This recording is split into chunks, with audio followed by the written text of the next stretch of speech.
I would like to invite Advocate Irfan Engineer, the Director of Center for Study of Society and Secularism, to please speak a few words before we begin with the panel. Thank you all the panelists, Professor Zoya, Hasan, Professor Christophe Jaffrelot, Professor Gilles.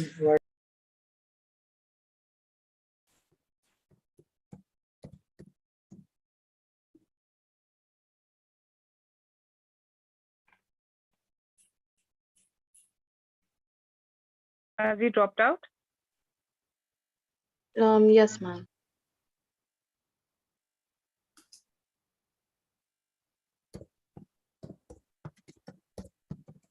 Yeah, he's joining in here.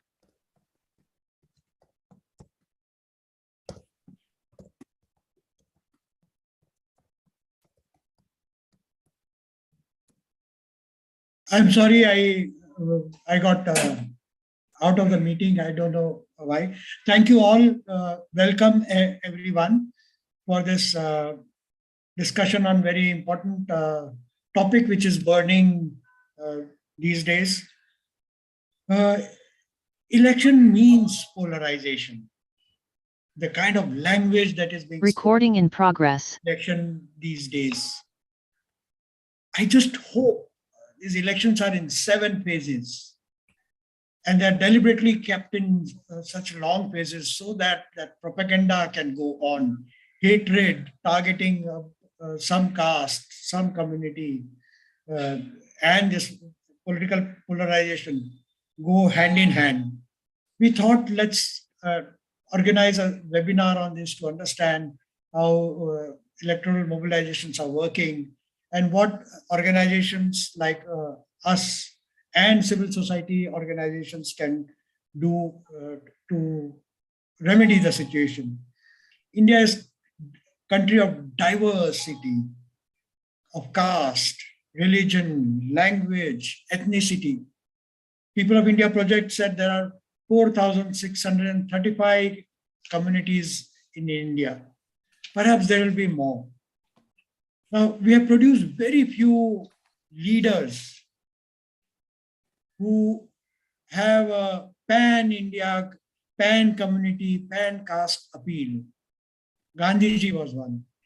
Nehru was one. But others all appeal to a section and can mobilize only that section of voters. And in order to prove their loyalty to that section of voters, they preach hatred against others.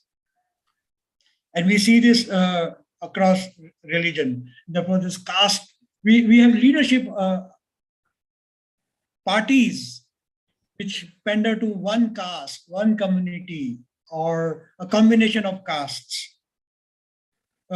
Even rainbow and inclusive parties having multi-caste social basis like Indian National Congress also depend on vote banks or also have allegations of having their vote banks and appealing to their vote banks.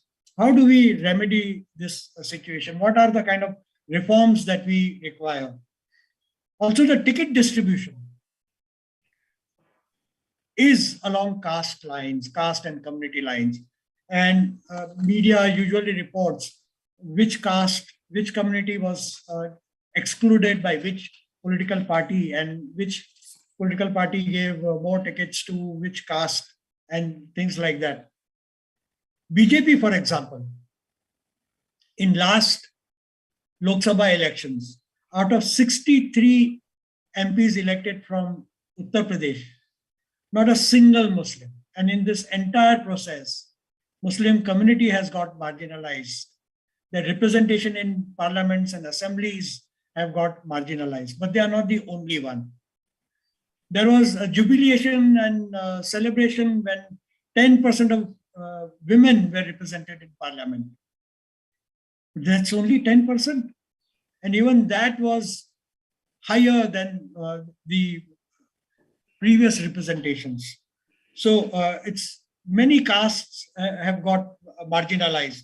ticket distribution, for example, Samajwadi Party distributed 31 tickets to upper castes, 31 tickets to Muslims, 66 tickets to OBCs, 31 tickets to Dalits, and only 12 to women. Priyanka Gandhi has come up with slogan of 40% of tickets to women, and that has brought enthusiasm and mobilizing women. So likewise, I can give other figures of which party has given ticket to which caste, and the very fact that these are available in media are disturbing, and the kind of language then that is spoken, Abbajan and Kabristan, and the hatred that is being, Jinnah is brought into, and Nehru is being abused, and all kinds of propaganda that we have. Let's see through this. And the eminent panel that we have will help us see through this. And the whole purpose is to understand, not only understand, but see what civil society and organizations like ours can do to educate voters, to educate people, to break in this polarizations along caste, along communities, particularly the communal polarization has become very vicious. But we have positive examples as well. The farmers' movement, Rakesh Tikayat, when he organized a meeting of farmers in Western UP, he combined the slogan of Har Har Mahadev with Allahu Akbar. Peasant movement has decided to defeat communal parties, particularly BJP. And the communal polarization, at least in certain parts of UP, is now giving diminishing returns. So let's see how this is playing out. We have, I won't analyze more. I have nothing more to say because we have eminent panel that will analyze for us how all this is working and what are the solutions. What do we need and over to Neha to introduce our eminent panel. Yeah, I have the pleasant duty to introduce such an eminent panel whom we have read many pieces in the newspapers written by them, seen them on television, and of course read them extensively. Yet I'll make an attempt. First, we have Professor Christophe Jaffrelot. He is the Professor of Indian Politics and Sociology at the King's India Institute and King's College London. He's a non-resident scholar in the South Asia program at the Carnegie Endowment for International Peace and a senior research fellow at the Center of International Studies and Research CERI at Sciences Po in Paris. His core research focuses on theories of nationalism and democracy, mobilization of the lower castes and Dalits in India, the Hindu nationalist movement, and the ethnic conflicts in Pakistan. He teaches at the Sciences Po and part-time in the United States, Columbia, Princeton, Johns Hopkins, and Yale. Also, like I mentioned before, Professor Jaffrelot is also author of many books, and he has, of course, edited many volumes. And he's also a very regular columnist in the Indian Express. With this, I welcome Professor Christophe Jaffrelot. Then we have another very eminent panelist, Professor Zoya Hasan, who is an academic, a public intellectual, writer, and political scientist. She is a professor emerita at the Center for Political Studies, Jawaharlal Nehru University, and former dean of the School of Social Sciences and chairperson of the Center for Political Studies, JNU. She was the founding director of the Center for Women's Studies and Center for the Study of Discrimination and Exclusion in JNU.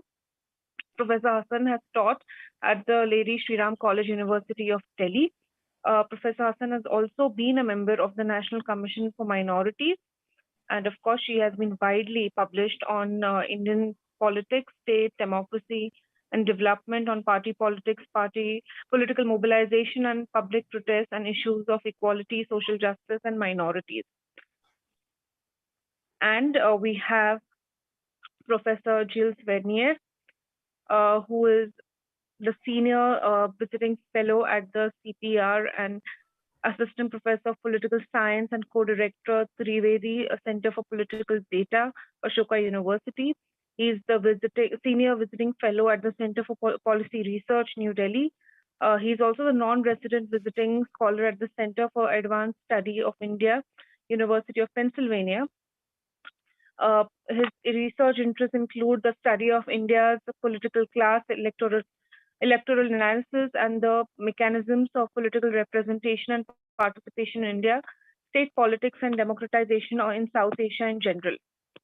With this, I invite all the three panelists and over to Irfan Engineer.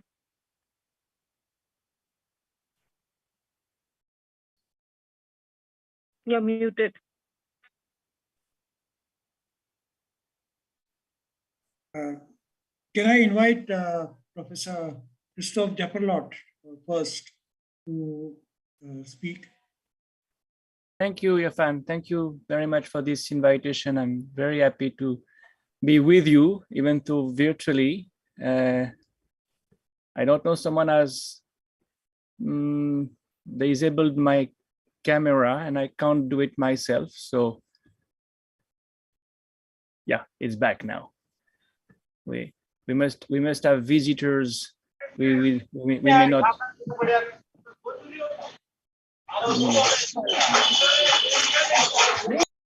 Michela, please mute everyone. Thank you. Well, everyone except me want me to speak.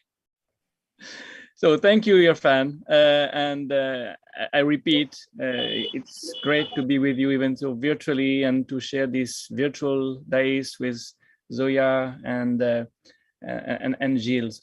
What I'm going to do in these 20 minutes that you have allotted me is to show some of the results of some of the research that I have done with Gilles in many cases about caste politics in UP, but with the BJP strategy as a case study, because as you've just said, Irfan, this election campaign shows caste politics as probably playing an important role, and probably a more important role than in the previous state elections, which is an interesting development, to some extent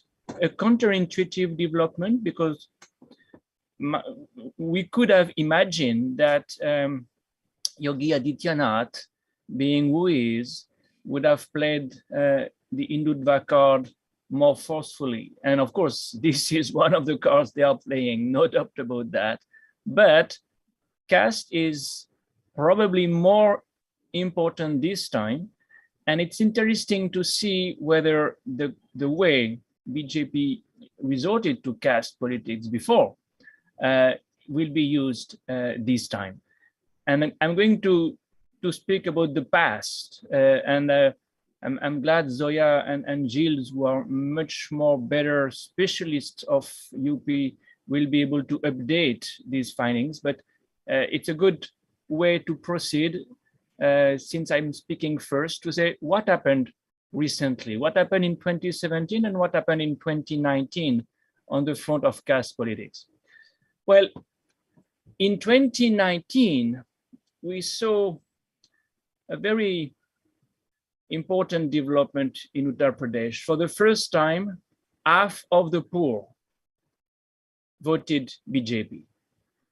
And these are figures the CSDS, Lokniti, NES survey gave, showing a huge increase between 2009 and 2019. In 10 years, you see the percentage of poor voters supporting BJP jumping from 14% to 50% in Uttar Pradesh.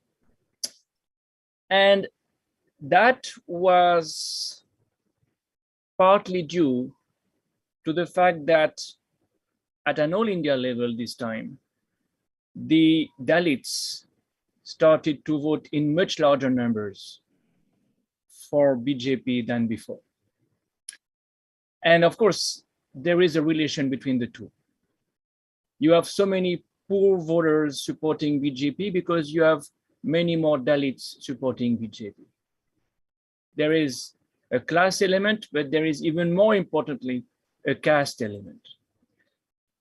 And this is an invitation to disaggregate this notion of the Dalits, this idea of scheduled caste, because it's not as if all Dalits supported BJP. You have a very interesting disaggregation that needs to be done, and you have to go to the Jati level for understanding what happens, what happened in 2017 and in 2019.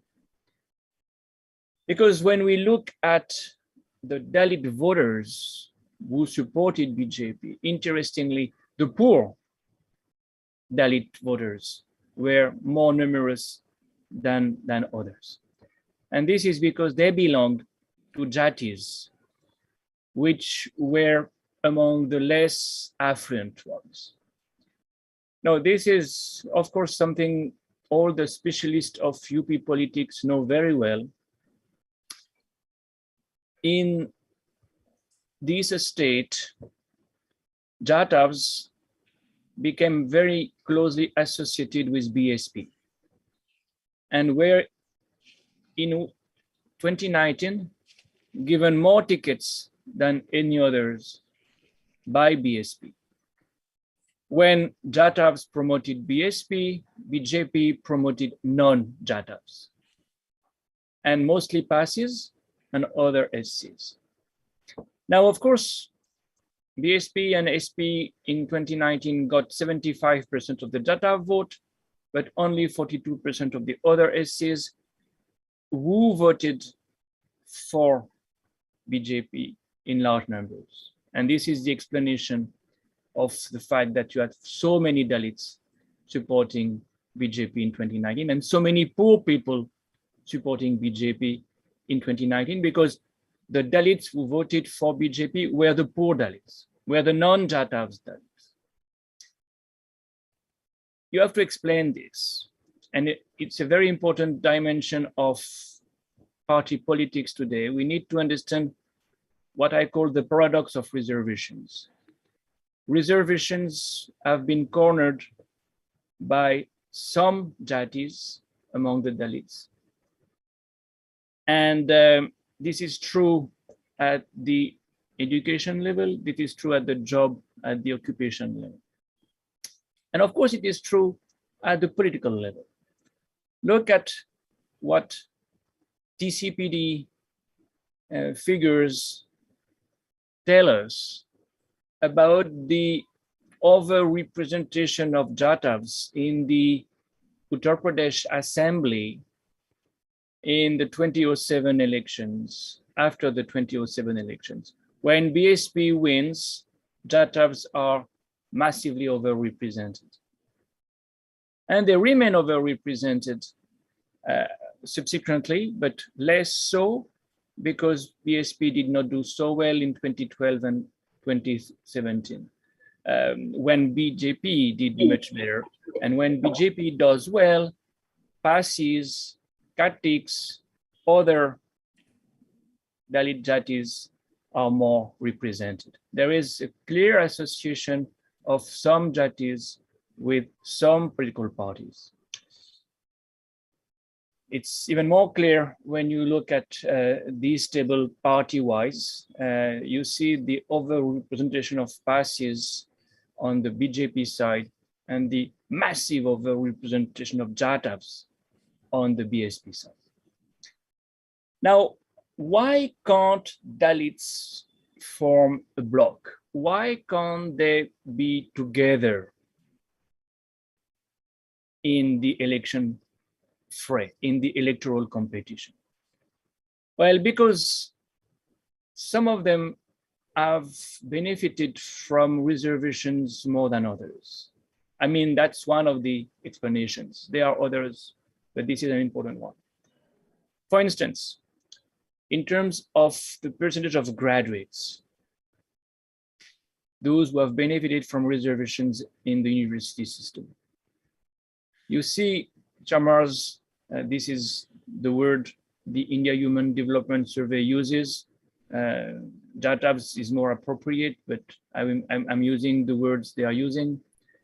You see that Chamars have a percentage of graduates. It is 5 times higher than passes and Dobbies. That's for education. You turn to occupation, and you see that you have more than 10% of Chamars again, Jatavs, who have a salaried job. Twice more than what you see among passes almost and among Dobbies. So it was very clear that these caste groups, and you can add others, you can add Balmikis, you can add Katiks, you can add small Dalit Jatis, resented the domination of Jatavs. A domination that was due to the rise to power of BSP, but a domination that was also due to the way they could benefit from reservations at the expense of them. This is what I call the paradox of reservation. Reservations were supposed to help Dalits to prosper, to collectively benefit from affirmative action, from positive discrimination. And at the end of the day, it has divided the Dalits. And BJP was very good at exploiting this situation by co-opting a large number of non-Jatav leaders, non-Jatav candidates at the time of elections and benefit from their electoral support. That's what they did. Now, you invite us to reflect upon the present day situation, Irfan, and to think about solutions. This is even in the title of today's panel discussion, and I'm not against trying to propose solutions. I see 2 possibilities there, and I will return to my tables afterwards, but I will pause on that front and reflect upon, speculate even 2 things. One, for making sure that Dalits and OBCs, let me turn to the OBC, by the way, because before concluding with these 2 speculative propositions, it's very useful to add the situation of the OBCs. The situation among the OBCs is very similar.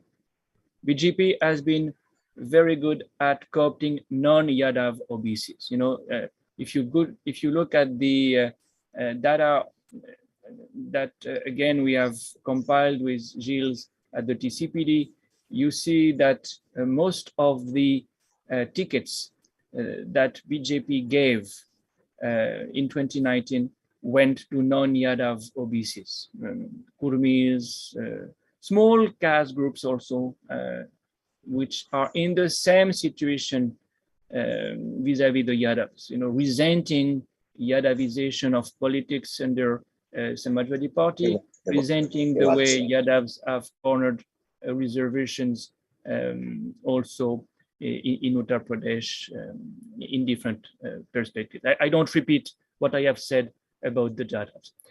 Now, how do we get out of this? Well, there are 2, I repeat, 2 perspectives that can be opened. One, it's very important for Dalits and OBCs to once again have a battle in common, an objective in common. Something we saw during the Mandal moment. You know, Mandal was a moment of unity among OBCs, of course, but also among Dalits, because there was one common objective, and that was reservations. Now, the saturation point has been reached so far as reservations are concerned. So what next? What can be asked? Well, probably the caste census will be an important common agenda for these caste groups, because it's one thing to have reservations. It's another thing to see the results of these reservations. And there is a lot of suspicion so far as the underrepresentation of OBCs and Dalits are concerned, in the context of privatizations, which result in the shrinking of the number of jobs in the public sector. So the caste census is possibly one of the common objectives for the future of these caste groups, and a way to reunite them, because ironically, reservations have divided them at the moment. And the other proposition that can be made has to do with, well, a response to a simple question: what do these caste groups win by supporting BJP?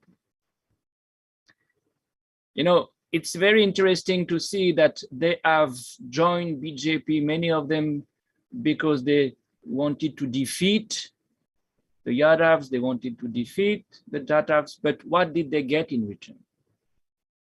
And of course, one of the responses may be Sanskritization. You emulate the Brahminical ethos, and you are invited to share bojans or some inauguration of some temple.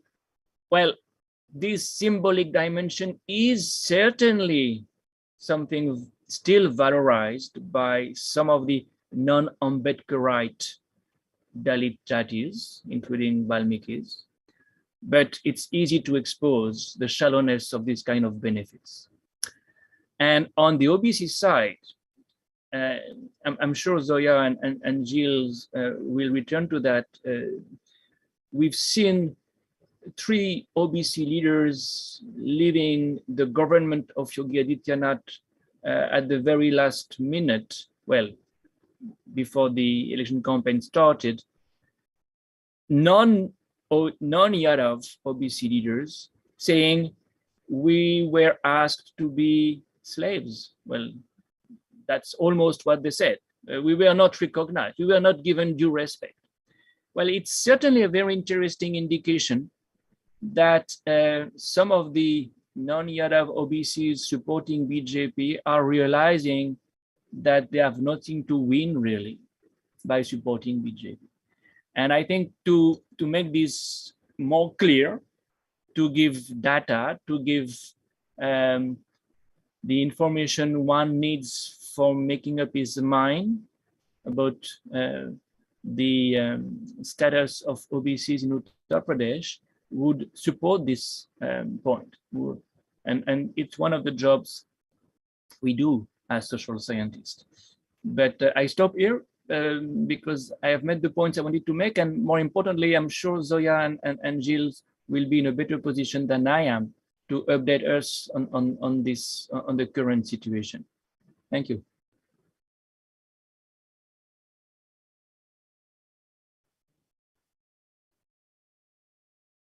Please unmute yourself. You're muted, sir. Yeah. Thank you, Christophe, very much. You raised very important points of how BJP has been mobilizing non-Jatav Dalits and non-Yadav OBCs and building an alliance, a sort of a Hindu alliance across the caste, but keeping the hierarchies intact.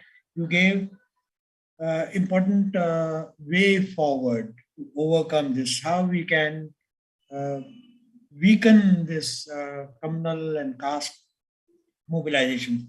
We identify common issues between the marginalized castes and for social justice or for Mandal agenda, and that is demanding caste census, movement against privatization because it affects everybody, all castes across the board.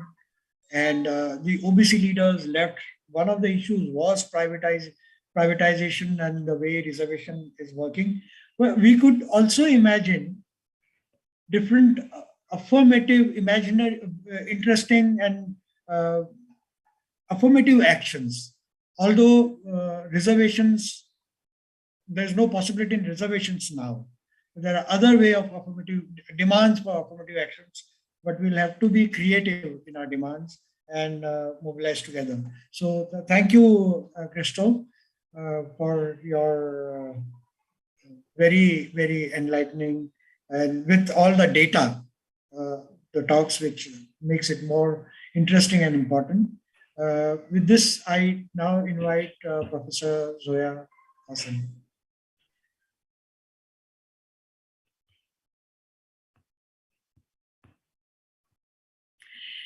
Thank you, Irfan, for the invitation to speak in this panel on a very hot topic. It's a great pleasure to be part of this panel. Now, Uttar Pradesh, or UP, is on the nation's mind, and so it is on mine.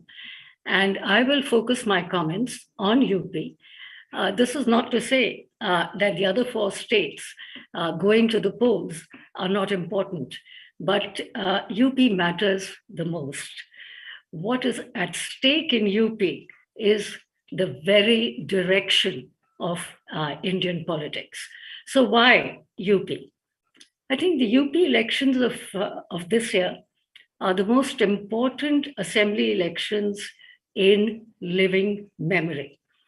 I think the poll outcome in India's weightiest state will be a crucial indicator of the public sentiment ahead. And the voting in the first 2 phases indicates that the winds of change are sweeping the state. I think the trends clearly indicate that BJP is facing a very tough fight in UP. The principal laboratory of Hindutva, and it is facing a tough fight because communal polarization is losing its sharp edge. Now, UP has been critical to the public staging of the Hindutva project in a way that is not the case with any other state, even in the Hindi heartland. This state is critical for the project of creating a Hindu state. Now, the emblematic significance of Ayodhya, Kashi, and Mathura in this process as symbols of Hindu unity and as a wedge around which to fuse a communal consciousness cannot be underestimated. None of the other states quite has this communal cachet. It was in UP that the BJP formed the government after Lal Krishna Advani's Rath Yatra.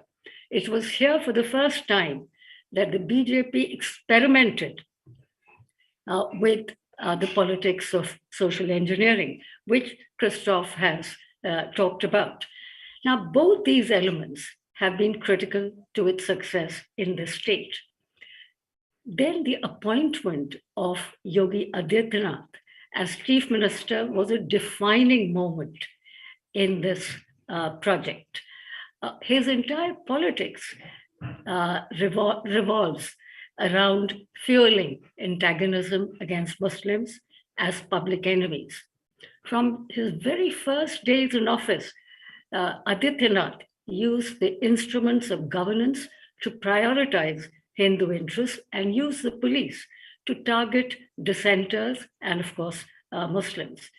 So what has been established in UP, and I think we should make no mistake about this, is a communal authoritarian regime, the like of which we do not have in any other state, and I include Gujarat in that. So what has been established in UP is a communal authoritarian regime which brooks no dissent no disagreement, and no protest. It is a model in which people have no rights. They only have duties. This was demonstrated by the UP government and the chief minister's handling of the anti-CAA protests in 2019-2020, which were one of the biggest. And they were met by a very violent response from the UP police and the UP government, leaving 23 people dead, all of them, of course, Muslims. Now, this project, that is the communal authoritarian regime which has been established, or the Hindutva project, has worked through two processes: the consolidation of Hindu dominance through authoritarian means and the constant objectifying of the other, defined in terms of religion, and constantly reminding people of a threat from an enemy within the Muslims. Now, this election is significant because UP was the state that gave a massive mandate to the BJP in 2017, winning 312 seats, and along with its allies, 325 seats in an assembly of 403 seats. And then, of course, it won the 2019 elections, the Lok Sabha elections, very handsomely. Now, with this kind of support, something must have gone wrong somewhere for them to be fighting with their backs to the wall here. Second issue, what has the UP model delivered and what has gone wrong? I think the last 5 years have seen an aggressive implementation of this agenda that I've just spoken about. Development was a promise, but what the government delivered was bigotry and hate politics, as the real intent of the government was to impose the RSS conception of a Hindu state of governance. Now, this model is inherently flawed. And if BJP loses in UP, which is not unlikely, other parts of the country too may realize how flawed this model is. Now, of course, the BJP government has been splurging on media adverts, and the chief minister has been claiming that UP has jump-started growth and created jobs, and they're making all kinds of exaggerated and absurd claims about the number of jobs that have been created when the opposite has actually happened. There's a huge loss of jobs in UP, not only during the pandemic, but even much before that. Now, the government claims that it has worked to deliver on various social welfare programs for the poor and the marginalized. Yet, when fact-checked, many of these claims don't hold up. In fact, the comments of UP voters, as reported in the media, on television, etc., and in various YouTube videos, testify to this. The state records one of the lowest growth rates in India. On most development indicators, the state ranks very poorly among Indian states. It's economically backwards, socially conservative. Even a cursory examination of actual conditions of people would show that no significant improvement has taken place in their social and economic conditions in the past 5 years under a double-engine Sarkar. The big indication that things have not changed much can be seen from the state's per capita income, which was half of India's average in 2019-20. It had the second lowest per capita income per state in India. But still, the government has been putting out front page advertisements in leading newspapers that the state is making great progress, even claiming that UP's per capita income has doubled under the BJP government, which clearly flies in the face of facts by UP Planning Commission and various other official reports. Third point that I want to make is that given all this, it's not surprising, and most interestingly and importantly, in this election, BJP's infallibility stands shattered. Why is this so? I think the past few weeks have shattered the image of the BJP government's infallibility, invincibility, and dominance. A slew of issues, mostly economic ones, appear to have seriously dented the government's push for another sweeping victory. These include the farmers' issues, which were brought into focus by the farmers' movement and the government being forced to withdraw the controversial farm laws. Since there was considerable participation by Western UP farmers in the farmers' movement, the support of the BJP in this region has decisively shifted away from it. So I would argue that the farmers' movement has played the most important role in changing the dynamics of this election by bringing economic discontent to the front and center, and also by undercutting Hindu-Muslim disunity promoted by the ruling party. Added to this, the continuing high levels of joblessness. Now, of course, joblessness is at an all-time high, a 45-year high, but it is perhaps the worst in UP. And the growth slowdown that I mentioned earlier on is reflected in joblessness. And in fact, the recent outburst of anger by railway job aspirants in Allahabad, I should say Prayagraj, showed the high degree of anger among jobless youth. And in fact, all these interviews on and comments on television by young people, the one issue that I would say almost 90% of them have mentioned is jobs, jobs, jobs, that they don't have a job and the only thing they can expect to do is mazduri. And that too is now not that easily available. And what is surprising is that there are lakhs of vacancies in the UP government itself, and they remain unfilled in all these years. Now, the dismal state of development, I should say underdevelopment in UP and joblessness, I think underlines the dangers of yoking religion with politics and the inability of religious nationalism to focus on equity and development. Hindu nationalism seeks to unify the majority and disguise the true state of development or livelihoods by distracting people with nationalism and simultaneously excluding and marginalizing the minority.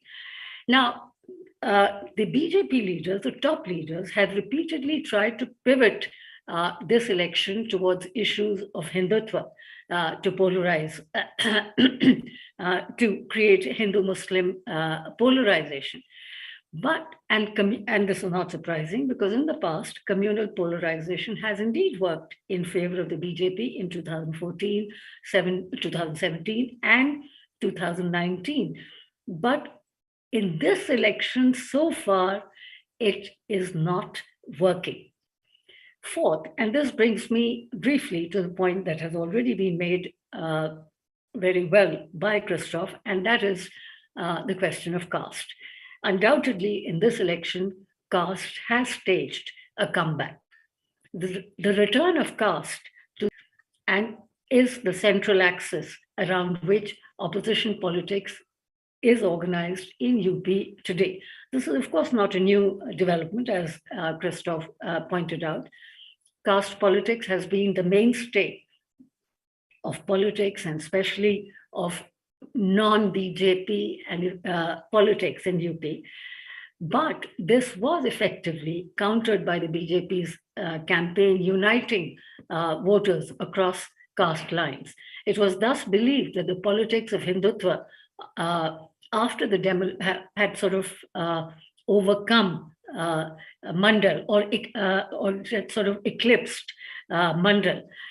However, the BJP turned the tables by co-opting backward castes within the Hindutva umbrella. Indeed, many people have argued, and including my two co-panelists, that was a significant reason. The mobilization of backward castes was a significant reason for the success of BJP. But the tables have turned yet again. And the exodus of OBC MLAs and 3 cabinet ministers has underlined the importance of caste and, more importantly, the dissatisfaction of OBCs within the BJP. Now, the opposition strategy, which is to say the Samajwadi strategy, is dominated by reconfiguring the caste coalition. But I would argue that there are limits of caste-driven politics which cannot solve, and it has been demonstrated over the past 40 years when we've had non-Congress governments, that caste-driven identity politics cannot really solve the dilemmas of UP or the dilemmas of development in UP, inequality in UP, and unemployment. Caste alliances can win elections, but they will do so by merely displacing religion with caste as the central organizing principle of politics. Now, how good is that? And how effective is that? So one of the central questions thrown up by this election is the relative salience of caste versus religion, and can caste, and this is one of my central concerns, can caste form the basis of an enduring counter discourse? Fifth, and my final point, and that is the critical point, and that is that all evidence and all reports suggest that popular anger against the present dispensation is substantial. And this has shifted the discourse, in a sense, from both community politics and caste politics to social and economic issues, which have become more salient. And this has been buttressed by voter fatigue against hate politics. So the vote is, by all indications, shifting away from the BJP because of this narrative change, which has catapulted the lived reality of everyday life to the forefront. And it is socioeconomic issues of everyday life that are emerging as a counterweight to Hindu majoritarianism, and not necessarily caste, although I don't want to underestimate its significance. More to the point, voters do not seem to be terribly excited about Hindutva or about the experience of living in a Hindu Rashtra in UP in the last 5 years. But of course, having said all this, it is still not clear to what extent popular discontent will impact elections and translate into votes. But one thing is clear: BJP's dominance has been challenged by the shift in popular discourse. This is the big story of this election. This has eclipsed everything else. People are standing up to be counted against the Hindu-Muslim fixation of the BJP and the gross misgovernance of this regime.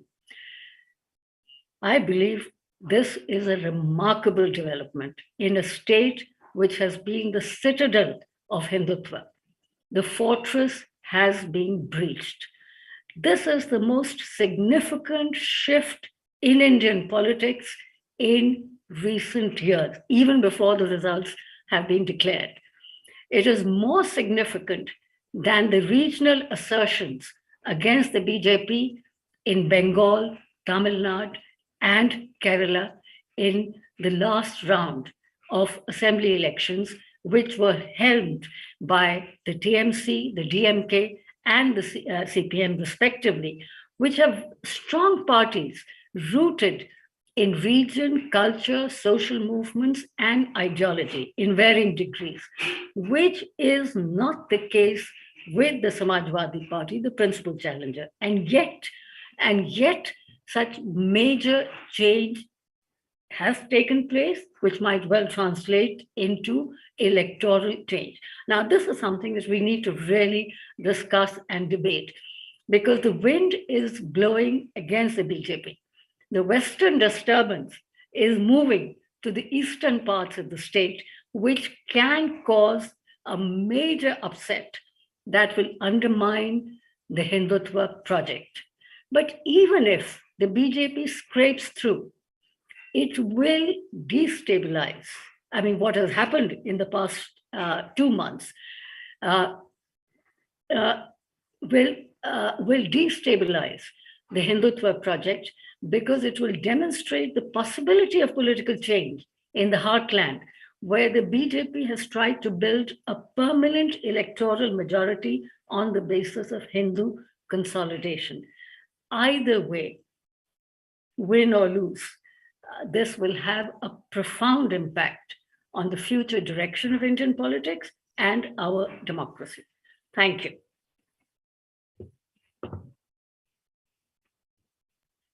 Thank you very much, Professor Zoya Hasan, for that very, very interesting analysis. You give us a lot of hope that difficulties that BJP is facing. Indeed, it's BJP's nervousness was also visible in the invitation to RLD, Jayant Chaudhary, that please break up with Samajwadi Party and you are welcome in BJP, alliance with BJP. That did throw up that alliance. You point out why UP is more important and crucial than any other state, not only because it contributes about 80 MPs for Lok Sabha, but also because it's a Hindutva project. It is very important for Hindutva project. Ayodhya, Kashi, and Varanasi and Mathura are all in UP. And UP was a model for BJP. You know, it was a Hindutva model for BJP, you point out. And Yogi was also looking to be the prime minister after Modi. That is one pitch, and that was through communal authoritarian regime state. That has failed because it has failed in development. It is least in per capita income. It is least in so many indicators. Yet Yogi had a guts to say that if BJP is not elected, BJP will become something like Kerala, Kashmir, and West Bengal, which are much better developed states than Uttar Pradesh. So they have the limitations you point out of yoking religion with politics and need to, the concerns of equity and development or non-development that are needed. There's limitation.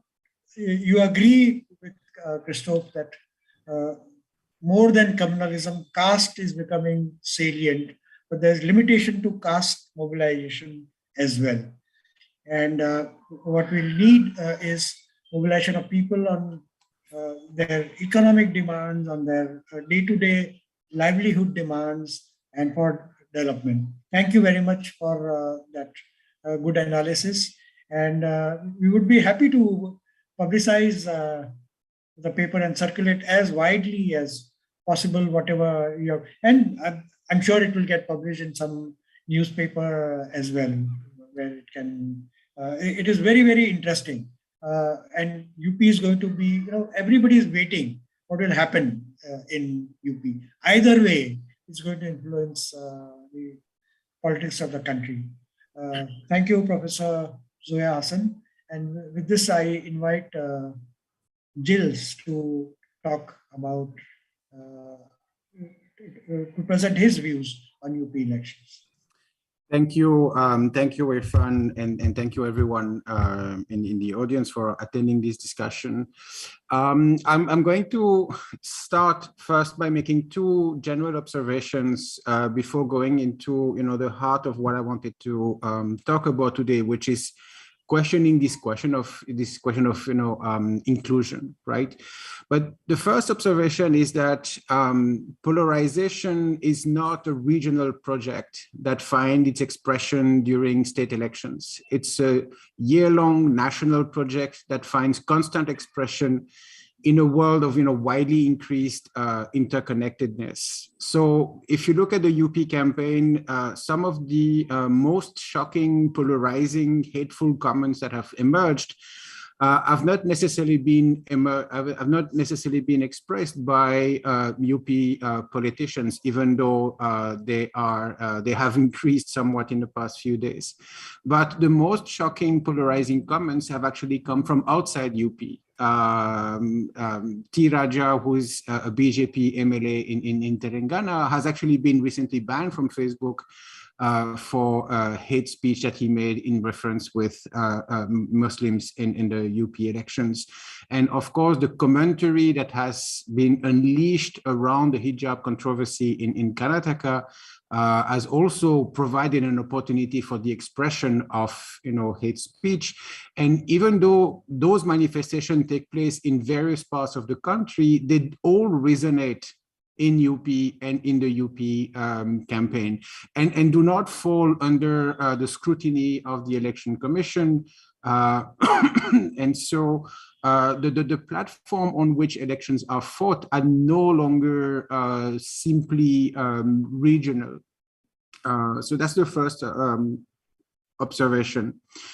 The second observation has to do with communalization and again, polarization. And this is something that everyone here would be aware of. But in Uttar Pradesh, something that has changed in recent years is that communal violence has actually increased after elections rather than before.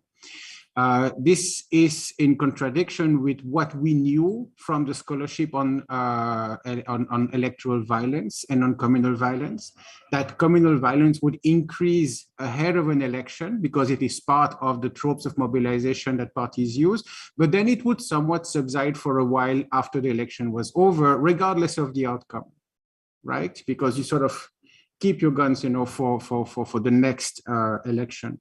But in UP, actually, ever since the Muzaffarnagar riots, there has been a constant intensification of communal tension, and at the same time, a reconfiguration of communal violence, which has been detailed in very well by colleagues like Sudapai or even Badrinarayan, when they talk about the localization and the reconfiguration of communal violence. It's more diffuse, it's more rural, it is more small scale than in the past, but it contributes to perpetuate a constant state of tension between religious communities that contributes to a slow but certain deepening of the communalization of society.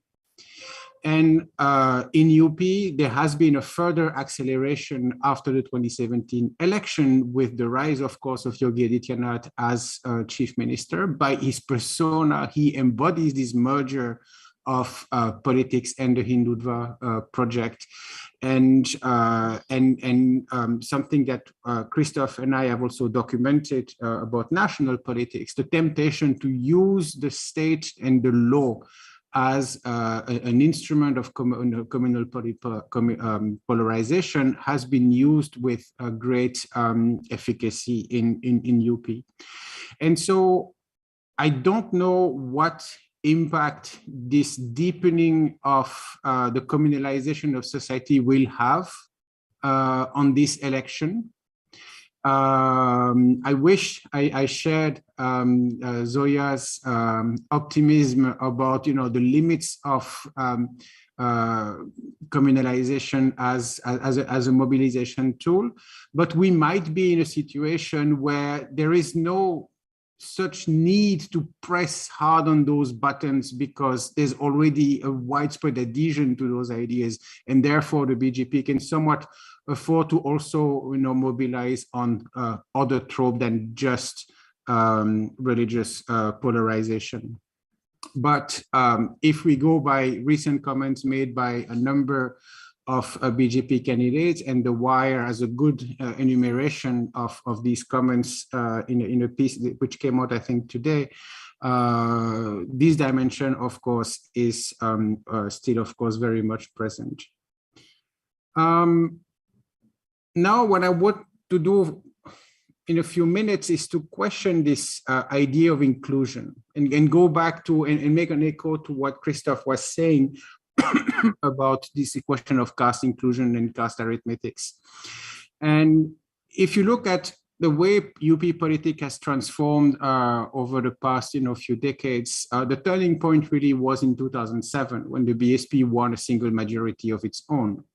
And since that election, every election has produced a majority of seats, which has been won by a different party every time. The BSP in 2007, the SP in 2012, and of course the BJP in 2017. And what is common between these three victories is that the party that won the election, they all made the similar claim at being truly inclusive and offering social justice and equality and inclusion of various groups. And caste obviously has been the vector of that discourse. So Christophe and I and others, we spend a lot of time analyzing electoral strategies. So we look at, the identity, who the candidates are, and we can see indeed that all major parties in UP have actually made a conscious effort at mobilizing across caste group, at least across a wider array of caste, by including a greater diversity of groups among their candidates. Right? And so the BJP, in a way, many ways, followed suit, emulated the strategy that worked for the BSP in 2007, for the SP in 2012.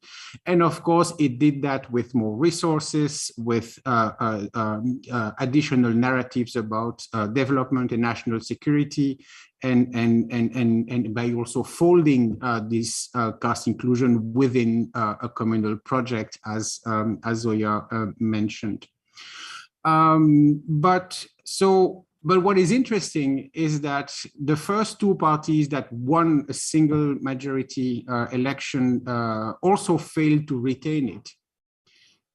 Because all of them so far have failed to convert this electoral inclusion into actual power sharing in government and also in real life. And so what I want to do is to propose three critiques of this, what I call an illusion or facade of inclusion. The first one is that even though parties do represent a larger number of castes than in the past, no one ever includes everyone, right? No one can ever make, the claim of being caste blind by virtue of including everyone. Caste calculations necessarily produce exclusion. Muslims, Yadav, Jatavs in the case of the BJP in 2017, a lot of minor groups that actually are not yet targeted by political parties, not even by the BJP. Social engineering is about constituting minimally winning social coalitions of voters, right? It's always useful to remember that in India, in order to produce majorities, you need to divide the electorate. You need to fragment the space around the main party so that you can use the electoral system to convert minorities of votes into majorities of seats. So today in 2022, the BJP has more ambitions. 5 years ago, they wanted to mobilize 60% of all voters. So everyone except Yadav, Jatav, and Muslims. Now they want to mobilize 80% of all voters. So Yadavs and Jatavs are welcome, but obviously Muslims are still, not welcome. But the politics of inclusion that the BJP claims still reposes on the idea of exclusion of the largest majority in the state, right? So that's the first critique. No one ever includes everyone. Second, caste is only one aspect of inclusive politics, because if you look at the political class in UP, of course, it is more heterogeneous on a caste basis, and candidates are recruited essentially on the basis of their caste. But if you look at other variables about candidates, their wealth, their occupations, their education background, their criminal background, they are not exactly,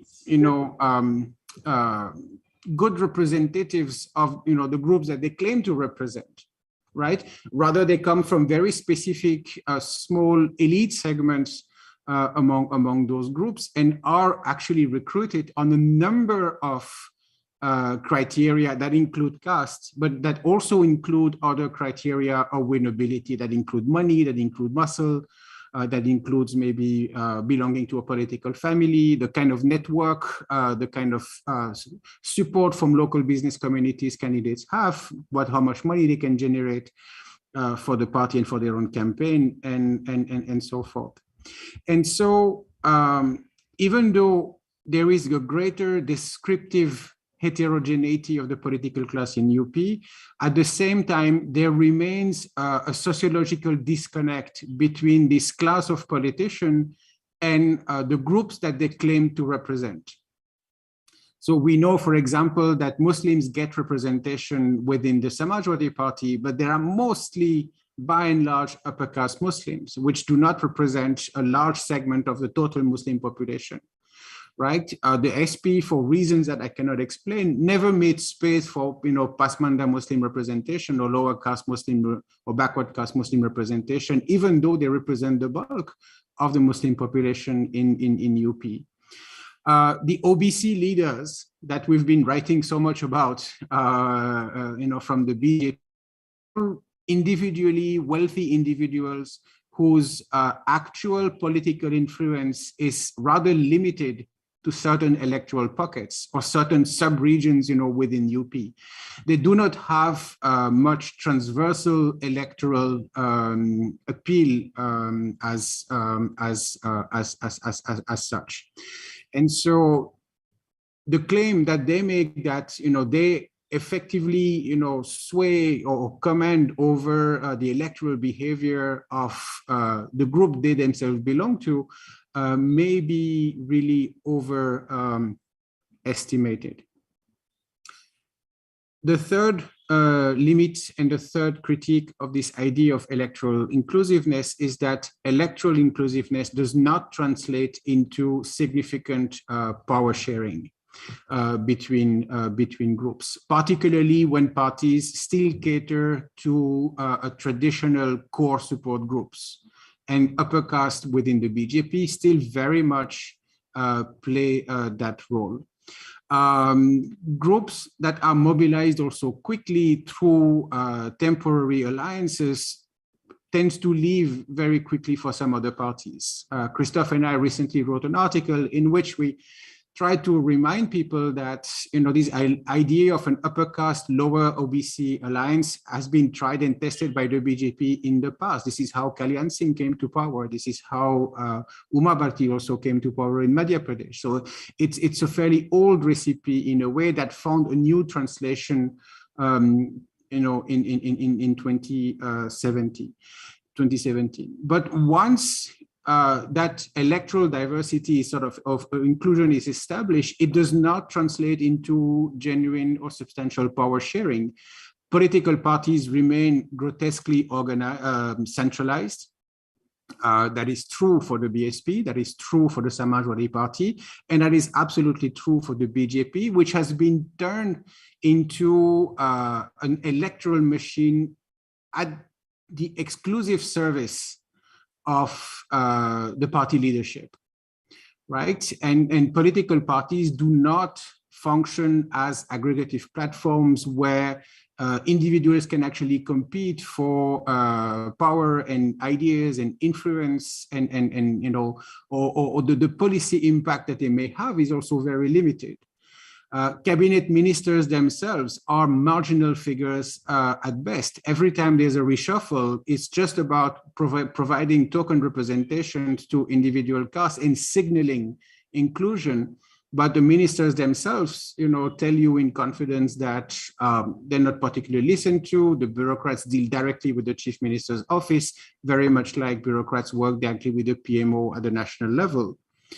And so that means that backward leaders who came into the BJP with the hope of effecting some change or leaning on policy have been greatly disappointed.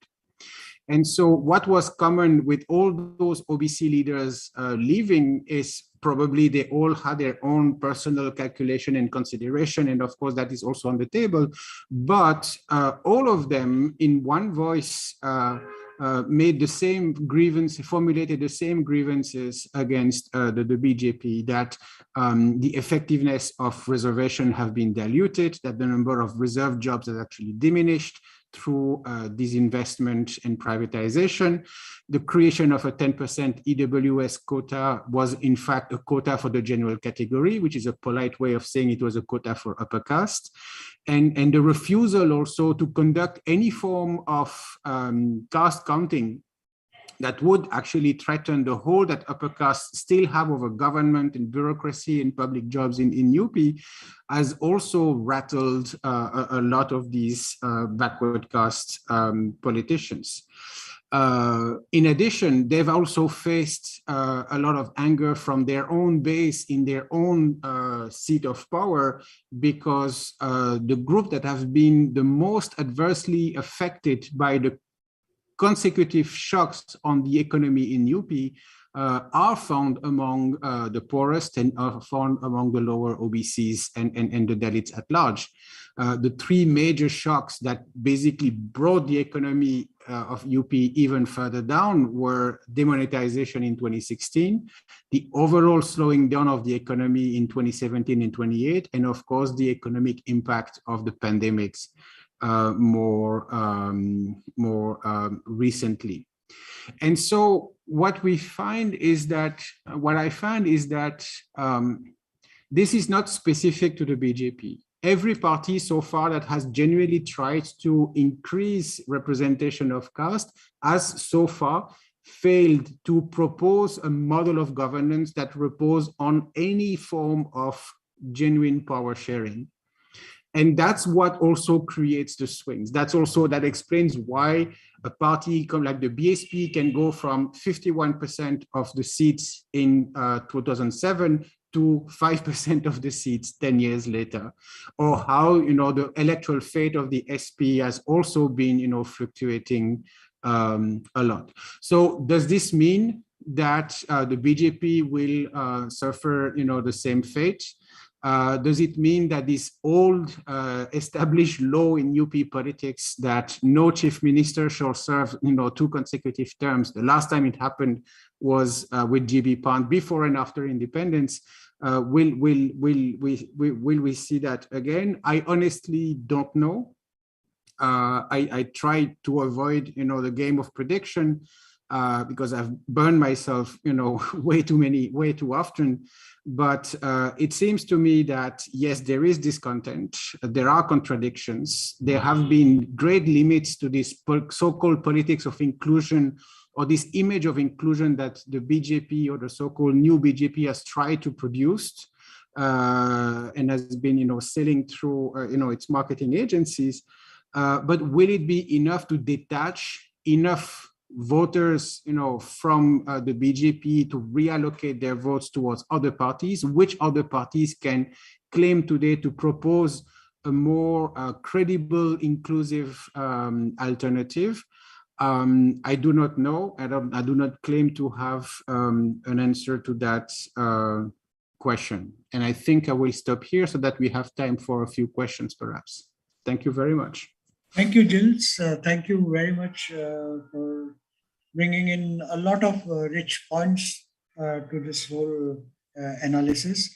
Broadly in agreement with the previous 2 speakers, but you are saying that polarization is not only in UP during elections, but also all year round.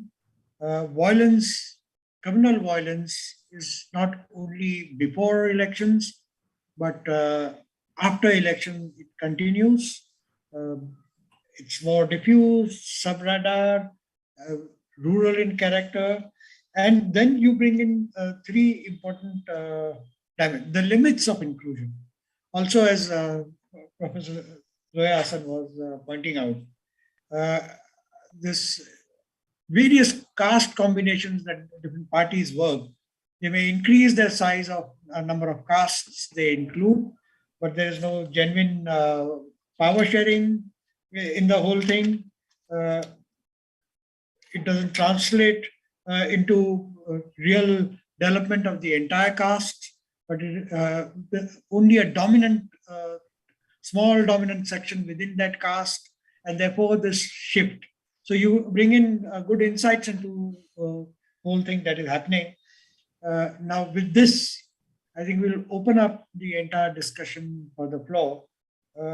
I would like to ask one of the questions. Many things all the three panelists brought in, very, very interesting analysis. But to start with, the need for poll reforms. You know, we have first past the post system, where people win with actually minority of votes, as Gilles also pointed out. Should we have some other form of, should we raise other form of electoral systems, like proportional representation system, or what kind of poll reforms we require? That would be one interesting thing that we could ask. We could open up for a couple of more. I'm also worried about the splitting of anti-BJP votes. Is it a worry? But Samajwadi Party has done wonderfully by mobilization, by giving a fitting reply to the discourse of BJP. All the backward caste candidates that shifted to Samajwadi Party, gave effective reply to whatever polarization that was taking place. So in that sense, Samajwadi Party has emerged a big leader. But will there be, do we need to worry about splitting and fragmentation of anti-BJP votes? So these are the two questions from my side. I'll open up for others also to ask questions. And maybe if there are any questions in the chat box, maybe Neha could read out. Yes, there are two questions, and Professor Gilles has to go shortly. So maybe perhaps he could go first to answer them. And very quickly, I'd like to read the questions that are in the chat box, so maybe they can be answered together. One is to Zoya, Professor Zoya Hasan. Given the high stakes that UP has for the Hindutva politics of BJP and RSS now and in the future, the BJP will not easily given its hold on UP, even if its influence is lessened or is defeated in the assembly elections. We cannot therefore be too optimistic about the situation in UP in particular and in the country in general. Your reflections, please. And the other question is, what are the likely political implications of the Supreme Court order asking the UP government to refund the damages recovered from certain anti-CAA protesters? Can it be used as a tool to consolidate Hindutva forces and promote hate and fear, not merely against religious minorities perceived as anti-national, but also against the liberal institutional structure in place because of a liberal constitution? Okay. Should I address the... Yeah. So Gilles, you could go first. Yeah. Thank you. And my apologies, but I will have to leave in a couple of minutes. To me, the only, on electoral system, we can have as many academic debates as we want, whether proportional representation would be a better system than FPTP. And it would still, and probably the answer is yes, but it would still not matter, because there's not a single party in India that actually is rooting for a different system. Why? Because this is a system that has this magical ability of enabling small party to should be above their weight. It's the one system that enables party in a highly fragmented political space to get a disproportionate number of seats compared to their vote share. It's suitable. It's a system that suits the interest of the dominant parties, but also of the small parties. Everyone hopes to gain from that effect, sooner or later, and therefore no one is advocating for a change in the system, as far as I know, not even Aam Aadmi Party.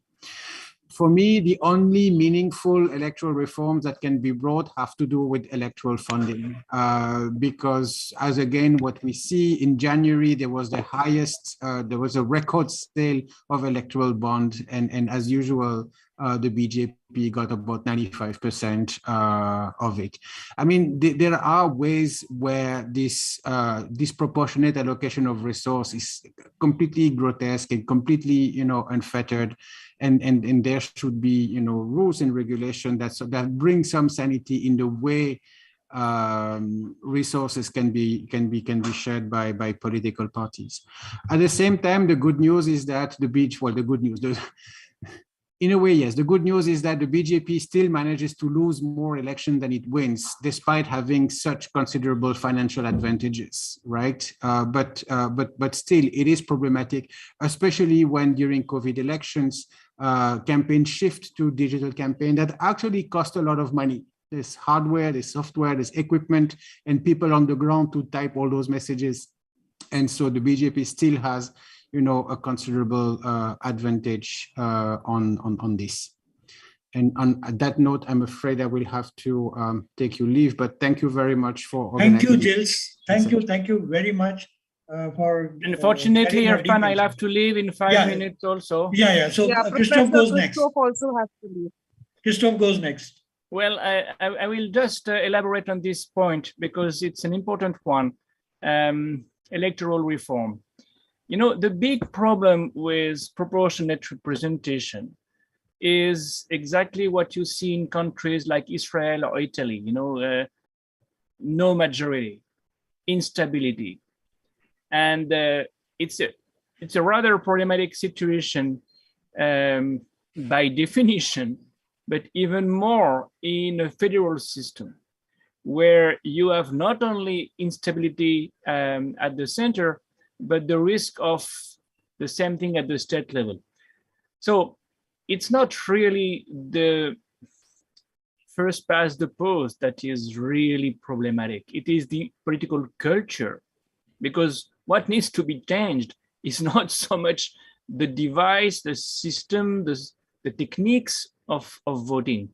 It's the political education, awareness, and if there is something to regulate in India, it's not the voting system. It's first of all, how much money can you spend in an election? How much time are you allowed to speak in the media? There is no regulation. And the election bonds, of course, are a disaster for the first point, and the rise of private TV channels is a disaster on the second front. Regulating, first of all, the amount of money you can spend, and secondly, the time you're allowed to speak on TV. That's key for a free and fair election. That's much more important than the voting system. And last but not least, you're supposed to have a debate in an election. You're supposed to have a public debate. You're supposed to have press conferences. You're supposed to respond to questions. Well, in most of the democracies in the world, it goes without saying. You have in the US the usual debate, 3 debates that are codified.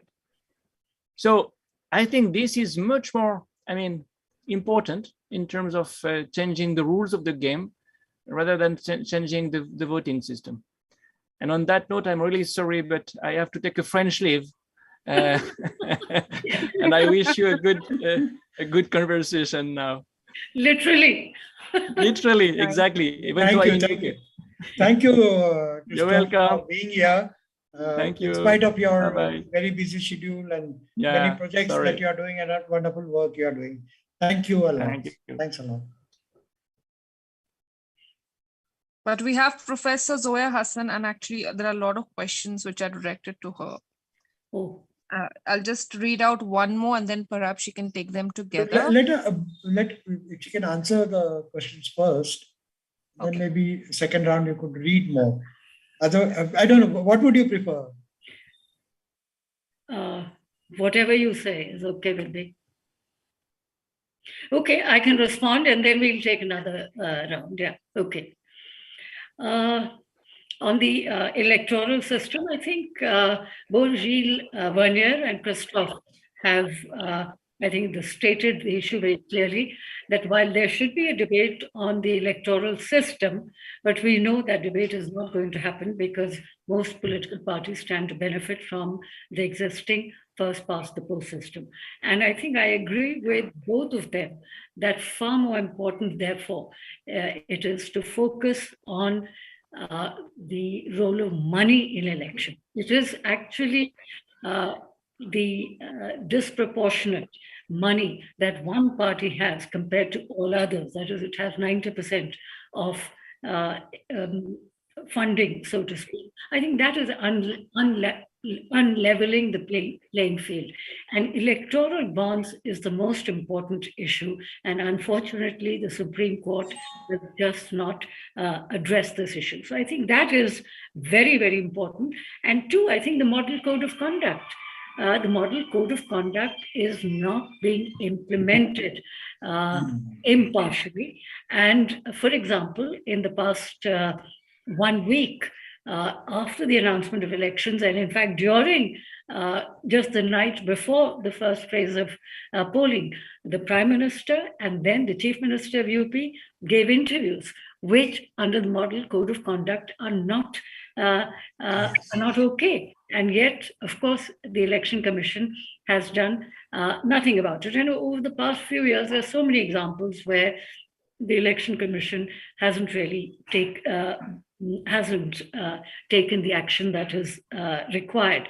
Then I think the point that Christophe just made is really worth underlining, and that is the use of media or the misuse of media. And again, just like money, media is also sort of 90% virtually, even the private media goes with government. So I think the point really then is these are issues that need to be addressed. Then the point about underestimating the BJP. I think I'm not really underestimating the BJP, and I take the point that one should not underestimate them and should not be overly optimistic. I think I'm suggesting a cautious optimism. I'm not predicting a sure defeat of the BJP. I'm arguing that this is a different kind of election with different issues and issues that BJP is not comfortable with.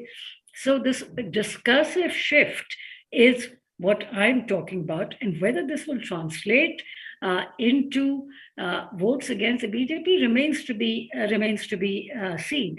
And of course, I completely take the point that we cannot underestimate a party as powerful as the BJP, which has Modi, media, and money at its disposal. Yeah, you could read the other questions. Yeah, I am doing that.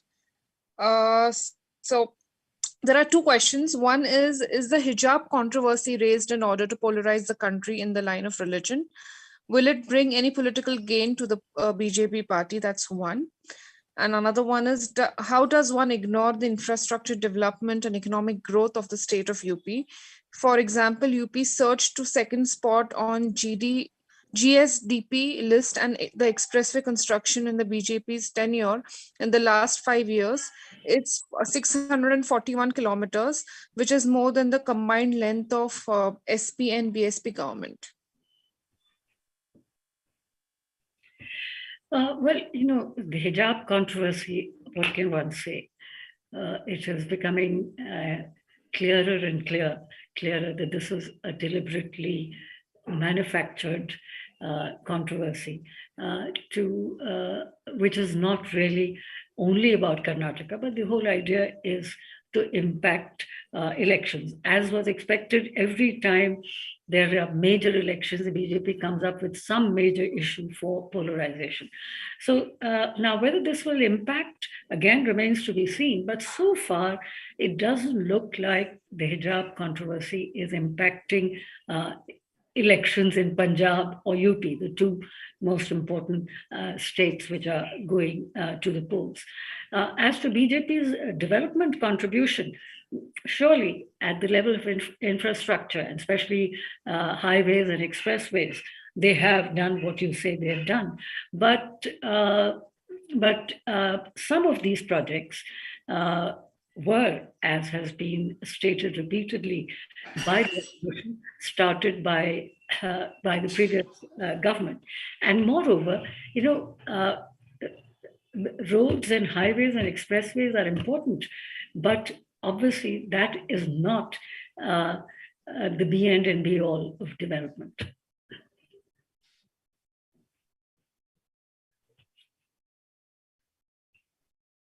Yeah, are there? No, there are no more questions. I even checked Facebook, so I think that are all the questions.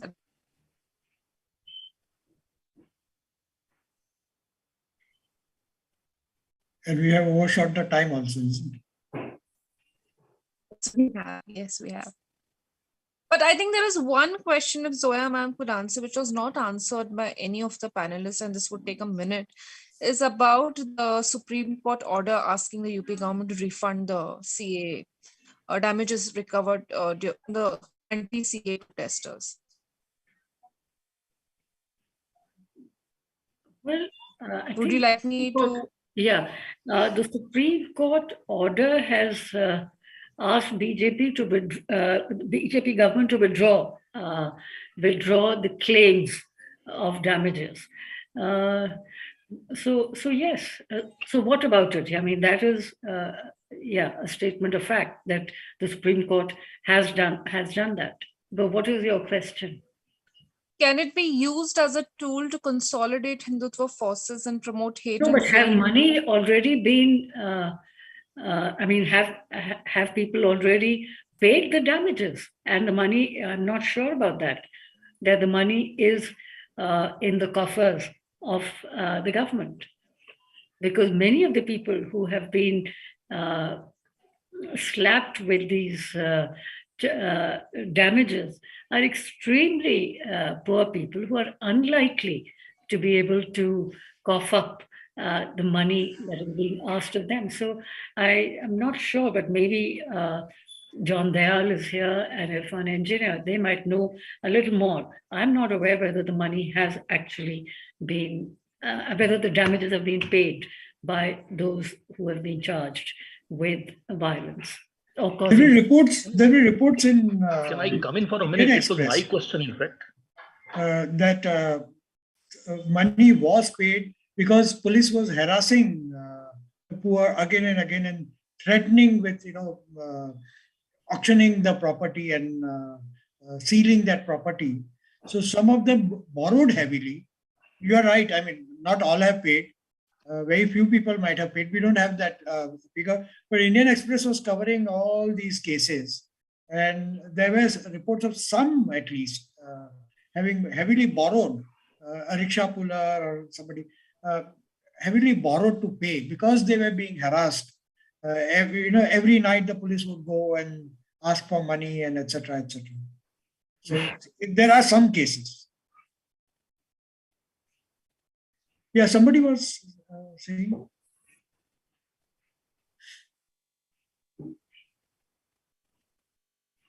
I think John Dayal has a question, and that is Yogi cementing his position as a Modi successor in New Delhi? That should depend on the outcome of the result of this election. Yeah, I think you've answered. Irrespective, actually.